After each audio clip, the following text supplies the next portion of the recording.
What could drive someone to call 911 over a simple smile? In the bustling heart of downtown Seattle, where neon signs flickered against the evening drizzle, Karen Whitaker stepped into Bella Vita, a cozy Italian restaurant known for its warm ambience and homemade pasta. She was a woman of sharp adjustment 40s, impeccably dressed, with a purse that screamed privilege and a demeanor that demanded attention. Tonight, she was meeting her old college friend, Marissa, to catch up after years apart. But what began as a routine dinner would unravel into a night of chaos, revelations, and a bitter truth that would leave everyone stunned. Karen's heels clicked against the polished wooden floor as she scanned the restaurant with a critical eye. The place was packed, waiters weaving through tables with trays of steaming dishes, their faces lit with practiced hospitality. She settled into a corner booth, her lips pursed as she adjusted her scarf.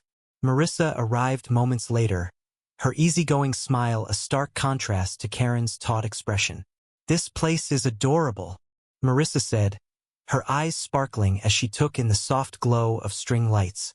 Karen merely shrugged. "It'll do, I suppose." Their waiter, a young man named Javier, approached with a warm grin. His dark hair was neatly tied back, and his eyes crinkled with genuine kindness. "Good evening, ladies. Welcome to Bella Vita. Can I start you with some drinks?" His voice was smooth, professional, but Karen's gaze narrowed. She didn't like his smile. It felt too familiar, too presumptuous, as if he knew something she didn't. "Just water," she snapped, barely glancing at the menu. Marissa, sensing the tension, ordered a glass of Chianti with a nervous laugh. As the evening unfolded, Karen's discontent grew.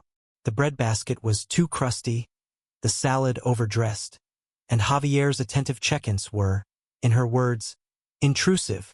Marissa tried to steer the conversation to lighter topics, old college memories, their careers, their dreams, but Karen's complaints drowned out the nostalgia. "This place is a disaster," she muttered, loud enough for nearby tables to glance over. Javier, ever professional, maintained his smile, but his eyes flickered with a quiet strain. The tipping point came when Javier delivered their entrees, Karen's fettuccine alfredo and Marissa's seafood linguine. As he set the plates down, his smile returned soft, polite, the kind that had charmed countless customers. But to Karen it was a provocation. "What's so funny?" she demanded, her voice slicing through the hum of the restaurant. Javier blinked, caught off guard. "I'm sorry, ma'am. I'm just trying to be friendly." Karen's face reddened. "Friendly? You're mocking me. I see it in your eyes. You think I'm some joke." Marissa's jaw dropped, her fork frozen midair. "Karen, he's just doing his job," she whispered. But Karen was already reaching for her phone. "This is unacceptable. I'm calling the police." The restaurant fell silent, forks pausing, conversations halting. Javier stepped back, his hands raised in a gesture of peace. "Ma'am, I'm not sure what I've done, but I'm happy to get my manager." Karen ignored him, her fingers trembling as she dialed 911. "Yes, hello? I'm at Bella Vita, and I'm being harassed by a waiter. He's mocking me, and I feel unsafe." The absurdity of the call hung in the air like a storm cloud. Marissa buried her face in her hands, mortified, while Javier stood frozen, his smile gone. The manager, a wiry woman named Sophia, rushed over, her expression a mix of confusion and concern. "Ma'am, I'm sure we can resolve this. What happened?" But Karen was on a warpath, her voice rising as she recounted Javier's disrespectful smile and condescending service. The other diners watched, some whispering, others recording on their phones.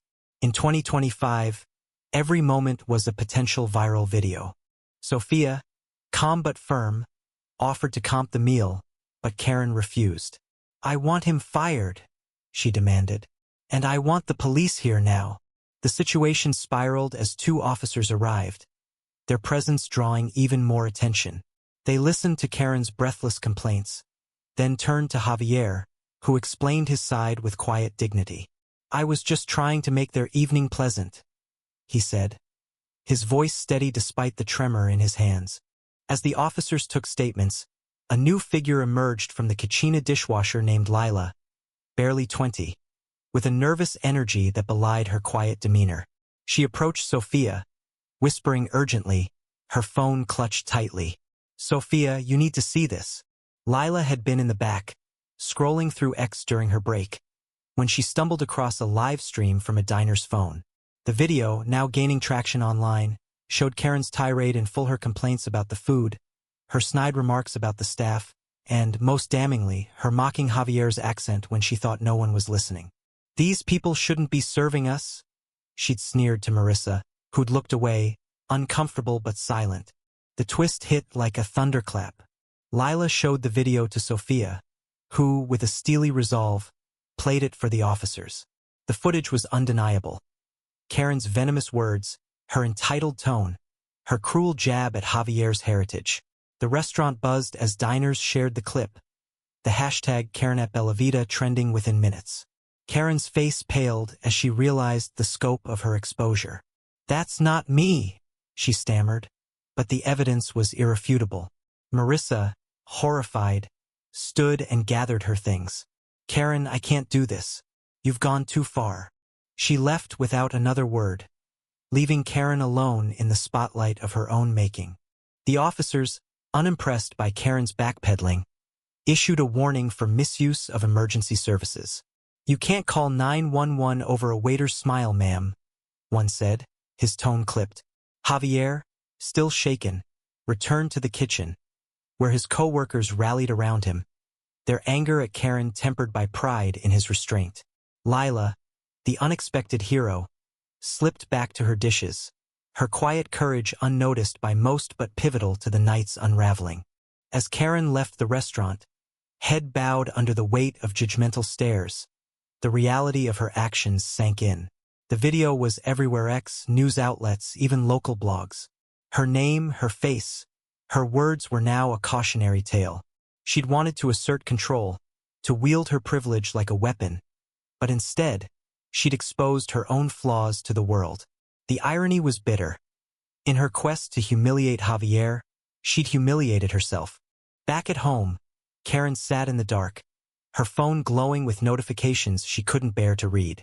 The comments were merciless, dissecting her behavior, her entitlement, her cruelty. She'd always seen herself as a victim of a world that didn't respect her enough, but the mirror of public scrutiny showed a different truth. Javier, meanwhile, returned to work the next day, his smile a little dimmer but still present. His co-workers had started a fundraiser for him, the community's support pouring in as a counterpoint to Karen's venom. Lila, too, found herself celebrated online, her small act of bravery a spark of hope in a story of division. The world moved on, but for Karen the consequences lingered.